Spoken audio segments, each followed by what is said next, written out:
Sebuah video rekaman amatir warga viral di media sosial lantaran memperlihatkan sosok diduga kuntilanak berdiri di pinggir jalan. Penampakan sosok diduga kuntilanak itu terlihat saat mobil pengangkut pasukan milik TNI AD hendak melewati jalan berlumpur. Namun dalam video tersebut, sosok diduga kuntilanak itu tak disadari keberadaannya oleh orang-orang yang berada di tempat tersebut. Sontak, video tersebut membuat netizen bertanya-tanya. Video unggahan akun Instagram @dunia_kaumawa tersebut menuai banyak komentar dari warganet. Tak sedikit dari mereka meragukan keaslian video tersebut, dan ada juga beberapa yang dibuat merinding. Hingga berita ini diturunkan, belum ada keterangan mengenai dugaan penampakan itu, juga belum diketahui kapan dan di mana video tersebut direkam.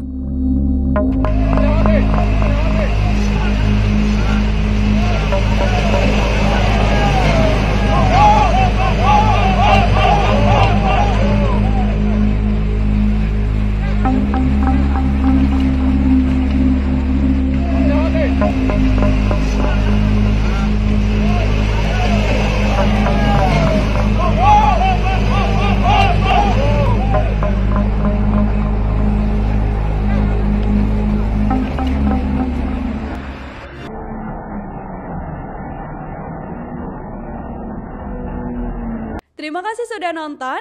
Jangan lupa like, subscribe, dan share ya.